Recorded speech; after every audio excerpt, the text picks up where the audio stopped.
구독, 알림 설정까지 부탁드립니다. 오늘도 우리 사는 이야기 찾아주셔서 감사합니다. 사연자분이 보내주신 이야기 시작해볼게요. 안녕하세요. 저희 신랑은 저보다 늦게 입사를 하여 일반 평사원이고 저는 선임이라는 직급을 갖고 있습니다. 신랑과 만나게 된 것은 제가 이 부서로 부서 이동을 하고 1년 정도 지난 이후였는데 제가 신랑을 만나기 전에 이미 한 번의 사내 연애를 한 적이 있어서 신랑과의 연애는 생각도 하지 않고 있었는데도 제가 힘들 때나 야근을 할 때 잘 챙겨주는 신랑을 믿고 다시 한 번 더 사내 연애를 하게 되었어요. 저는 한 번의 사내 연애 경험이 있기 때문에 다른 회사 사람들에게는 비밀 연애를 했고요. 같은 회사를 다니고 있다 보니 매일 마주치고 퇴근 후 저녁까지 먹고 헤어지는 게 일상이 되다 보니 이럴 거면 차라리 결혼을 하는 게 더 편하겠다는 생각도 했습니다. 신랑은 다른 회사에서 이직을 한 것이라서 저보다 나이가 좀 있는 편이었는데 신입으로 입사를 한 케이스였습니다. 그래서 종종 신랑이 결혼에 대한 이야기를 했어요. 옆에서 자꾸 결혼 이야기를 하니까 저도 결혼에 대해서 계속 생각을 하게 되었고 딱 2년째 되는 날 결혼을 했습니다. 주변에 연애 사실도 오픈을 하고 나니 마음이 훨씬 홀가분하고 좋았습니다. 그런데 결혼식 날 저와 친한 여자 사원 하나가 안 보이더라고요. 저랑 꽤 친분이 있던 친구라서 걱정을 하고 있었는데 결혼식이 끝나고 며칠 뒤 급한 일이 있어서 결혼식에 오지 못해서 미안하다며 사과를 했습니다. 저는 괜찮다며 웃어 넘겼는데 그 이후로 그 친구가 절 피하는 게 느껴졌어요.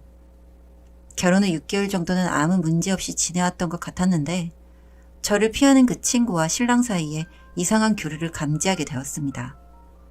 탕비실에서 두 사람이 있을 때 원석 높은 대화 소리가 들린다거나 그 친구가 저를 보는 눈빛이 뭔가 할 말이 많은 듯한? 저는 더는 참을 수 없어서 그 친구와 저녁에 둘이 술을 한잔하러 갔습니다.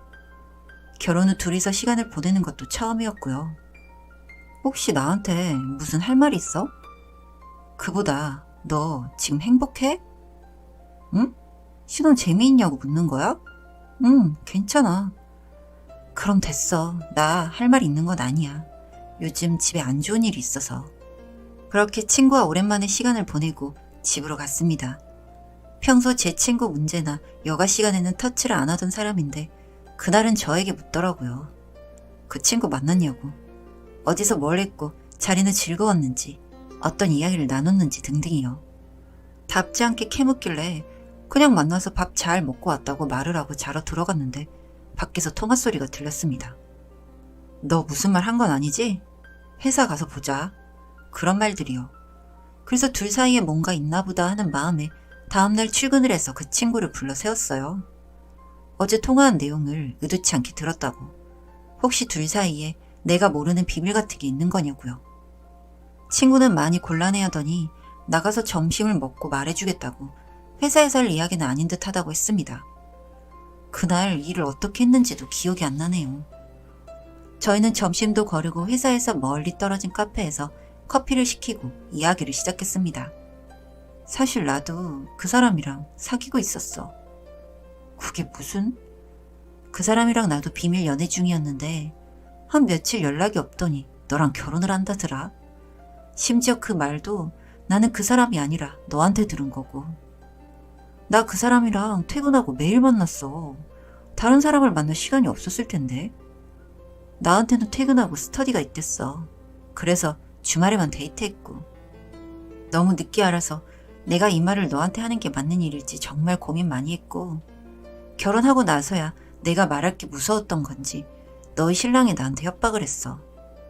너한테 말하고 이혼하게 되면 날 죽여버리겠대. 회사에서 생활도 못하게 하겠대. 그리고 네가 결혼을 하고 나서 행복해하는 것 같아 차마 말을 못했어. 나랑 만나고 있는 거 정말 몰랐어? 그래. 심지어 만나긴 내가 더 오래 만났으니까. 내가 널 어떻게 생각해야 할지 모르겠어. 나도 이제 어느 정도 정리 끝났어. 이제 너희 부부 일이고.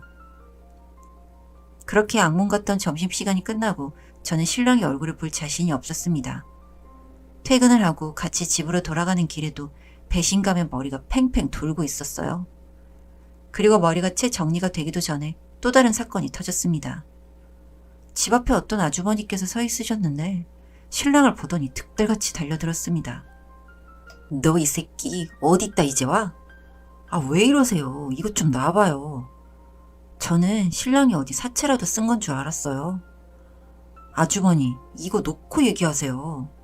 너? 넌 누구야?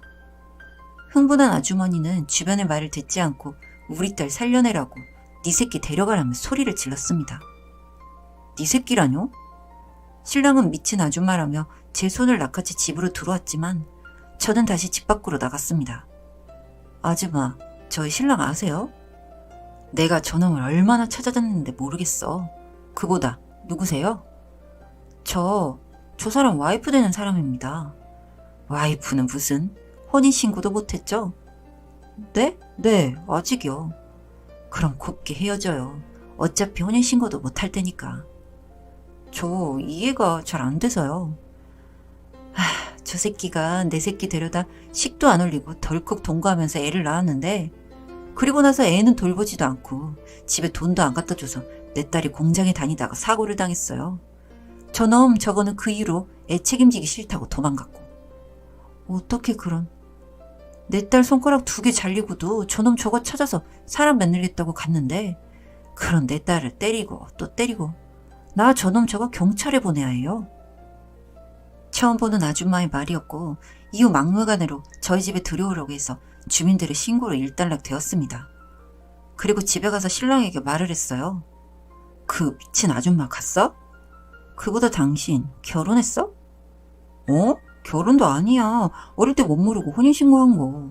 난 서류만 내면 혼인신고가 되는지 몰랐지. 애는 몇 살이야? 애라니 그런 거 없어. 저 아줌마가 미쳐서 헛소리하는 거야. 애 있다며. 와이프 때렸다며. 이거 다 거짓말이야? 당신 그래서 나랑 혼인신고 안 하는 거였어? 안 하는 게 아니라 못 하는 거라서? 내가 그거 정리하고 당신이랑 혼인신고 하려고 했지. 당신 회사에 미희 씨랑도 사귀었다며. 나보다 더 오래. 그년이 말했어?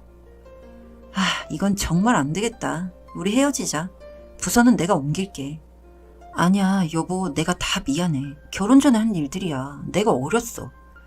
이건 어리고 몰랐고 그런 일들이 아니야. 나 정말 잘할게. 당장 혼인신고도 하자. 아니야, 3일 줄게. 짐 다 빼줘. 3일 뒤에도 집에 짐이 있으면 나 그거 다 버릴 거야. 그 사람과 그렇게 말을 마치고 저는 회사에 며칠 병가를 내고 본가에서 쉬다가 3일째 되던 날 신랑의 짐들을 다 시댁으로 옮기고 집 비밀번호를 바꿨습니다. 그리고 회사에도 부서 이동을 요청해 두었고요. 며칠 쉬다가 회사를 가니 신랑의 얼굴이 울그락불그락. 저한테 당장이라도 무슨 말을 하고 싶지만 사람들의 시선 때문에 행동으로 옮기지는 못하고 참고 있더라고요.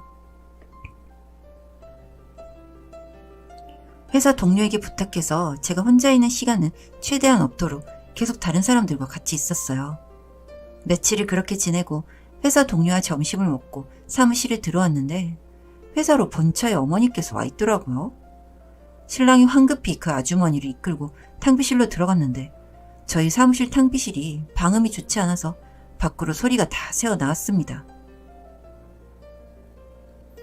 다들 입 밖으로 말을 꺼내진 않았겠지만 대충 어떤 내용인지 알게 되었겠죠. 저는 정말 쪽팔려서 이 모든 게 결혼 후 6개월 동안 있었던 일입니다. 저희 부모님께서는 이 사실을 알고 사기죄로 신고하겠다고 노발대발하고 있고 회사에서도 상세 내용을 알게 된 이후 저를 타 지역으로 발령을 보내주셨습니다. 정말 더럽고도 끈질긴 인연이었어요. 저는 이 일로 정신과 치료까지 받으며 한동안 현실에 적응을 못했을 정도니까요. 제가 타 지역으로 발령받고 얼마 뒤 신랑은 회사에서 도태되어 혼자 지내고 자꾸 찾아오는 본처의 어머니 때문에 퇴사를 하고 도피 생활 중이라고 들었습니다. 이 회사에 들어올 때도 뒷돈을 많이 주고 들어온 거라고 들었는데 지금은 돈도 없어서 사람들 말로는 새우잡이 배를 타러 갔다느니 서울역 앞에 있다느니 소문만 무성하더라고요. 그리고 얼마 뒤에 뜻하지 않은 소식을 듣게 되었는데요. 바로 그 본처의 어머니가 일을 버리신 것 같더라고요. 그놈을 데려다가 창고에 가둬두고 매질을 하고 며칠을 굶기고 했다고 하는 겁니다. 사람 꼴도 아닌 꼴로 겨우 구출이 되어서 목숨은 붙어 있다는데 딸 자식의 손가락도 손주의 인생까지도 다 망쳐버린 그놈에게 품은 마음이 어찌나 무시무시했던지 아마도 정상인처럼 생활은 어려울 거라고 하더라고요. 그리고 그 아줌마는 자수를 했고 현재는 감옥에 들어가 있다고 했습니다. 참, 생각할수록 무섭기도 하고 저도 이렇게 큰일을 겪기 전에 발을 뺄 수 있어서 정말 다행이라는 생각이 들었네요. 제 이야기 들어주셔서 감사합니다.